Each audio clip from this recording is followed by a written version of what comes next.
Sanjay Singh Da presents Learning Experience,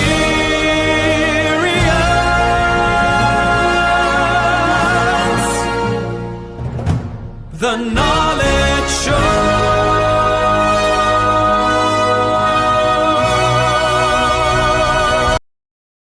hello everyone, और आज की इस नई गहरी चर्चा में आप सभी का स्वागत है। कॉम्पिटिटिव एग्जाम्स में इंग्लिश ग्रामर का सेक्शन अक्सर एक चक्रव्यूह जैसा लगता है ना? हाँ बिल्कुल। और लर्नर्स वहाँ वोकैबुलरी देखकर घबरा जाते हैं, जबकि खेल ग्रामर का होता है। Exactly. This podcast is presented to you by Sanjay Singh. If you want more videos and podcasts like this to clear your concepts, make sure to subscribe and comment down below.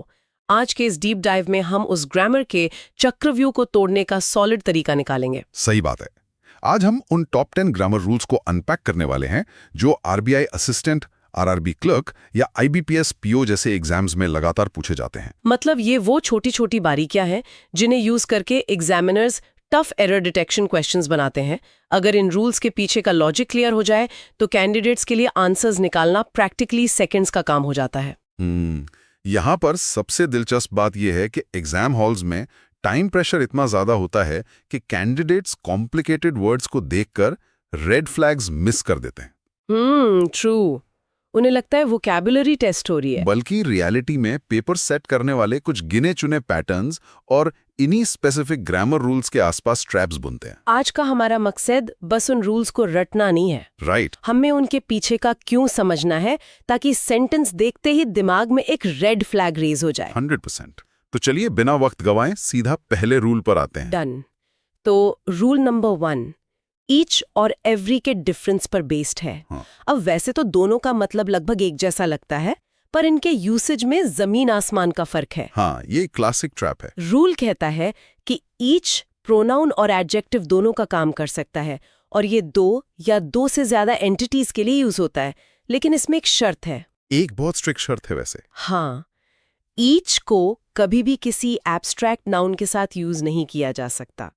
दूसरी तरफ every सिर्फ एक adjective है, हमेशा दो से ज्यादा के लिए आएगा, और इसको एब्स्ट्रैक्ट नाउन के साथ बिल्कुल लगाया जा सकता है। एग्जैक्टली।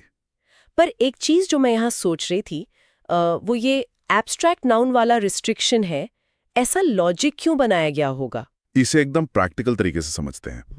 देखो, ईच वर्ड की नेचर थोड़ी स्ट्रिक्ट और मैथमेटिकल होती है। ओके। जब कोई ईच बोलता है तो वो एक फिक्स्ड, गिने जा सकने वाले ग्रुप के हर एक मेंबर को अलग अलग पॉइंट आउट कर रहा होता है। अब एब्स्ट्रैक्ट नाउन्स क्या होते हैं? वही जो हम 5 सेंसेस से महसूस नहीं कर सकते। बिल्कुल सही। जैसे लव, पॉवर्टी या फिर रीजन। क्योंकि इन चीजों को हम उंगलियों पर गिन नहीं सकते, हम वहां ईच जैसा स्ट्रिक्ट पॉइंट आउट करने वाला वर्ड नहीं लगा सकते। अब समझ आया। यानी गिनती और फीलिंग का फर्क है। वो जनरल सेंस में ग्रुप को कवर करता है, इसलिए एब्स्ट्रैक्ट नाउन्स के साथ आसानी से फिट हो जाता है। इस लॉजिक को एक एग्जाम्पल पर टेस्ट करते हैं। अगर सेंटेंस लिखा है I have each reason to be happy, पढ़ने में थोड़ा अजीब लगता है ना? हाँ, और अब ग्रामर के हिसाब से भी क्लियर है, क्योंकि रीजन एक एब्स्ट्रैक्ट नाउन है जिसे स्ट्रिक्टली गिना नहीं जा सकता। करेक्ट फॉर्मेट होगा I have every reason to be happy. सही पकड़ा। साथ ही एक और सब रूल है इसमें कि ईच ऑफ द के बाद हमेशा प्लूरल नाउन आएगा, पर वर्ब सिंगुलर ही रहेगी। जैसे each of the students is preparing for his competition. यहाँ स्टूडेंट्स प्लूरल है, पर वर्ब इज लगाई गई है। एग्जामिनर इसमें ट्रैप कैसे बनाते हैं? एरर स्पॉटिंग में एग्जैक्टली इसी फ्लो का फायदा उठाया जाता है। स्क्रीन पर लंबा सा सेंटेंस होगा जिसमें लिखा होगा each of the students are. Oh, क्योंकि स्टूडेंट्स के बाद अरे नेचुरली अच्छा साउंड करता है। एग्जैक्टली। बोलने और पढ़ने में फ्लो स्मूथ लगता है। कैंडिडेट्स जल्दबाजी में उसको नो एरर मार्क कर देते हैं। पर ध्यान रखने वाली बात यह है कि सेंटेंस का मेन सब्जेक्ट स्टूडेंट्स नहीं बल्कि ईच है। और ईच तो एक एक करके पॉइंट आउट कर रहा है, तो वर्ब हमेशा सिंगुलर आएगी। बिल्कुल ठीक। बात जब दो या ज्यादा चीजों की हो रही है तो थोड़ा आगे बढ़ते हैं रूल नंबर 2 की तरफ, जो स्पेसिफिकली वर्ड बोथ पर फोकस करता है। ये मेरा पर्सनल फेवरेट है, क्योंकि बोलचाल में हम सब इसमें गलती करते हैं। रूल के हिसाब से बोथ और नॉट एक ही सेंटेंस में एक साथ कभी यूज नहीं होनी चाहिए।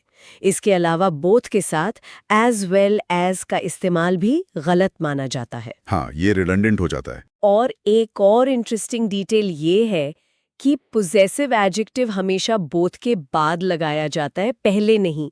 लेकिन आम बोलचाल में हम लोग अक्सर बोल देते हैं both Ram as well as Shyam are going. तो क्या एग्जाम सेट करने वाले हमारी बोलने की आदत को ही टारगेट कर रहे हैं? 100%। ये एक बहुत ही कॉमन फिनोमेना है। स्पोकन इंग्लिश और रिटन ग्रामर में बड़ा गैप होता है। जब दो लोग हैं और दोनों ही कोई काम नहीं कर रहे हैं, तो वहां बोथ के साथ नॉट लगाकर सेंटेंस को फोर्सफुली कॉम्प्लिकेटेड क्यों करना? तो वहां डायरेक्टली नाइदर नॉर लगाना चाहिए, राइट? एग्जैक्टली। उस सिचुएशन के लिए इंग्लिश लैंग्वेज में स्पेसिफिकली नाइदर नॉर का स्ट्रक्चर बनाया गया है, जो क्लीन और डायरेक्ट है। और बोथ की नेचुरल दोस्ती हमेशा एंड के साथ होती है। तो जब कोई एज वेल एज बोलता है तो वो सेंटेंस में बिना जरूरत के एक्स्ट्रा वर्ड्स ऐड कर रहा होता है। सही कहा, जिसे कॉम्पिटिटिव ग्रामर स्ट्रिक्ट तरीके से रिजेक्ट करती है। इस चीज को एक कॉन्क्रीट एग्जाम्पल से देखते हैं। इनकरेक्ट सेंटेंस होगा both Ram and Shyam are not going to temple, जो कि टोटली कॉम्प्लिकेटेड साउंड कर रहा है। हाँ, इसकी जगह क्लियर और ग्रामेटिकली साउंड सेंटेंस होगा neither Ram nor Shyam is going to temple. और दूसरे वाले सब रूल का इनकरेक्ट फॉर्मेट देखते हैं, माई बोथ स्टूडेंट्स। ये तो लोग रोज बोलते हैं। बिल्कुल, पर पॉजेसिव वर्ड माई हमेशा बोथ के बाद आना चाहिए, तो करेक्ट होगा both my students. Bank exams खास तौर पर पीओ लेवल में एरर स्पॉटिंग के सवालों में अक्सर इन्हीं छोटी छोटी पोजीशंस को आगे पीछे कर दिया जाता है। साथ ही वहां both X as well as Y लिखकर बड़ा ट्रैप बिछाया जाता है। कैंडिडेट्स को वहां तुरंत रिकॉग्नाइज करना चाहिए कि बोथ के बाद अगर कोई कनेक्टर आएगा तो वो सिर्फ और सिर्फ एंड होगा। सेंटेंस को सिंप्लीफाई करना ही ऐसे एरर्स को पकड़ने की असली चाबी है। अब यहां से चर्चा थोड़ी और दिलचस्प हो जाती है। Rule number 3, relative pronouns who, हुम, विच और दैट के बारे में है। ये थोड़ा डिटेल वाला रूल है। हाँ, बेसिक स्कूल ग्रामर में हमने पढ़ा है कि हु और हुम इंसानों के लिए और डोमेस्टिक एनिमल्स के लिए यूज होते हैं, विच बाकी एनिमल्स और नॉन लिविंग थिंग्स के लिए, और दैट एक वर्सेटाइल वर्ड है। लेकिन कॉम्पिटिटिव एग्जाम्स इस बेसिक रूल पर नहीं रुकते। उन्हें तो एक्सेप्शंस पसंद है। बिल्कुल, एक लंबा वीआईपी लिस्ट है वर्ड्स का, जैसे all, any, the only, the same, none, much, no, the little, the few, something, anything, nothing और superlative degrees। लंबा लिस्ट है वैसे। हाँ, और रूल कहता है कि अगर सेंटेंस में इनमें से कोई वर्ड आ जाए तो उसके बाद सिर्फ that आएगा, चाहे सामने इंसान हो या बेजान चीज। who या which वहां अप्लाई नहीं होंगे। इसे याद रखना थोड़ा मुश्किल लग रहा है मुझे। इसे याद रखने का एक आसान तरीका है इस वीआईपी पास की एनालॉजी। देखो, नॉर्मल सिचुएशंस में जनरल रूल्स अप्लाई होते हैं, इंसानों के लिए हु और बेजान चीजों के लिए विच। राइट। पर जैसे ही सेंटेंस में द सेम, द ओनली या किसी सुपरलेटिव वर्ड जैसी वीआईपी चीज की एंट्री होती है, तो आम रूल्स को साइड करके एक एक्सक्लूसिव रूल अप्लाई होता है। ओह, दैट वहां पे एक मास्टर की का काम करता है। एग्जैक्टली। सुपरलेटिव्स या स्पेसिफिक आइडेंटिफायर्स सेंटेंस में एक ऐसी स्ट्रॉन्ग एक्सक्लूसिविटी ले आते हैं जिसके साथ हु या विच की जनरल नेचर मैच नहीं करती। आई सी, यानी स्पेसिफिक आइडेंटिफायर्स आते ही दैट की मोनोपोली हो जाती है। एग्जाम्पल के लिए हमारी रोजमर्रा की जिंदगी का एक इनकरेक्ट सेंटेंस लेते हैं, this is the same man who met me yesterday. पढ़ने में बिल्कुल ठीक लगता है क्योंकि मैन एक इंसान है, पर ध्यान से देखने पर पता चलता है कि वहां द सेम लिखा है। इसलिए वीआईपी रूल एक्टिवेट होगा और करेक्ट सेंटेंस बनेगा, this is the same man that met me yesterday. Examiners इस वीआईपी पास वाले लॉजिक को एक बहुत ही स्मार्ट तरीके से टेस्ट करते हैं। वो एक सेंटेंस बनाएंगे जैसे this is the most important question which, और कैंडिडेट सोचेंगे कि क्वेश्चन तो नॉन लिविंग चीज है तो विच ठीक है। बिल्कुल, और वो एरर को स्किप कर देंगे। पर अगर ध्यान से ऑब्जर्व किया जाए तो मोस्ट इंपॉर्टेंट एक सुपरलेटिव डिग्री है, और जैसा भी डिस्कस हुआ, सुपरलेटिव डिग्री देखते ही तुरंत विच को हटाकर दैट लगाना पड़ता है। ये प्योर ऑब्जर्वेशन का टेस्ट है। ऑब्जर्वेशन टेस्ट की बात चल ही रही है तो रूल नंबर 4 पर आते हैं, जहां ऑब्जर्वेशन के साथ साथ थोड़ी टेक्निकल टर्म्स का भी ध्यान रखना पड़ता है। हम कंडीशनल्स की बात कर रहे हैं। हाँ, कंडीशनल से हमेशा क्वेश्चंस आते हैं। आगे बढ़ने से पहले लर्नर्स के लिए कुछ बेसिक टर्म्स क्लियर कर देती हूँ। V1 का मतलब है वर्ब की बेस फॉर्म। V2 है सिंपल पास्ट फॉर्म और V3 है पास्ट पार्टिसिपल फॉर्म। अब कंडीशनल्स के 4 टाइप्स होते हैं। टाइप 1, 2, 3 और 0th। राइट। टाइप आई में इफ के साथ सिंपल प्रेजेंट आता है और दूसरे पार्ट में विल, शैल, कैन, मे के साथ V1 आती है। टाइप 2 में इफ के साथ सिंपल पास्ट आता है और दूसरे पार्ट में वुड, कुड, माइट के साथ V1। करेक्ट। टाइप 3 में इफ के साथ पास्ट परफेक्ट यानी हैड और V3 और दूसरे हिस्से में वुड हैव और V3। और आखिरी है जीरोथ कंडीशन, जिसमें दोनों क्लॉजेस सिंपल प्रेजेंट टेंस में होते हैं। ये थोड़ा कॉम्प्लेक्स लग रहा है।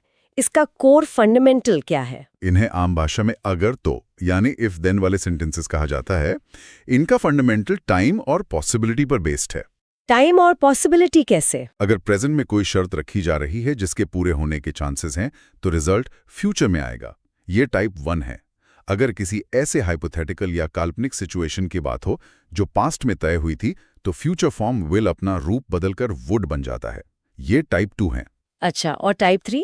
टाइप 3 एक कदम और पीछे जाता है, उन चीजों के लिए जो वक्त गुजर जाने के बाद डिस्कस हो रही हैं और जिन्हें अब बदला ही नहीं जा सकता। और आखिरी जीरोथ कंडीशन किसी शर्त पर नहीं बल्कि यूनिवर्सल या साइंटिफिक ट्रूथ्स पर बेस्ड होती है। वहां टाइम का कोई असर नहीं होता, इसलिए दोनों हिस्से सिंपल प्रेजेंट में रहते हैं। इन लॉजिक्स को एग्जाम्पल्स में फिट करते हैं ताकि क्लियर हो जाए। टाइप 3 का एक सही सेंटेंस होगा, if I had studied I would have passed the exam. यानी अगर पास्ट में पढ़ाई की होती तो रिजल्ट अलग होता, पर अब कुछ नहीं हो सकता। सही बात। और जीरोथ कंडीशन का यूनिवर्सल ट्रूथ देखते हैं, if you heat water it turns into vapour. दोनों हिस्से सिंपल प्रेजेंट टेंस में है। इस सेक्शन में एग्जामिनर्स का सबसे पसंदीदा ट्रैप कौन सा होता है? सबसे ज्यादा ट्रैप्स टाइप 3 में लगाए जाते हैं। एग्जामिनर क्या करेगा, वो इफ वाले क्लॉज के अंदर ही वुड हैव चिपका देगा। सेंटेंस कुछ ऐसा दिखेगा, if I would have studied I would have passed. ये तो स्पोकन इंग्लिश में लोग बहुत बोलते हैं। हाँ, सुनने वालों को ये बड़ा फ्लो वाला सेंटेंस लगेगा, पर टेक्निकली शर्त वाले इफ हिस्से में कंडीशन बनानी होती है, वहां हैड और V3 आना चाहिए। रिजल्ट वाले हिस्से में वुड हैव लगता है। इन दोनों को मिक्स करना सबसे बड़ी और कॉमन गलती है जो कैंडिडेट्स करते हैं। शर्तों की बात हुई, अब थोड़ा फोकस काउंटिंग और ग्रुप्स पर ले आते हैं। रूल नंबर 5 एक ऐसे फ्रेज के बारे में है जो एग्जाम पेपर्स में लगातार दिखता है, one of the versus only one of the. एक वर्ड पूरा मीनिंग बदल देता है। रूल का स्टेटमेंट है कि वन ऑफ द के साथ जब प्लूरल नाउन और रिलेटिव प्रोनाउन आता है तो उसके ठीक बाद आने वाली वर्ब हमेशा प्लूरल होनी चाहिए। पर जब उस फ्रेज में एक छोटा सा वर्ड ओनली जुड़कर ओनली वन ऑफ द बन जाता है तो आगे की वर्ब सिंगुलर बन जाती है। पहली नजर में देखा जाए तो वन ऑफ द सुनकर लगता है कि बात तो किसी एक की ही हो रही है, तो वहां प्लूरल वर्ब क्यों लगाई जाती है? दिमाग में एक स्पॉटलाइट का इमेज लाना जरूरी है।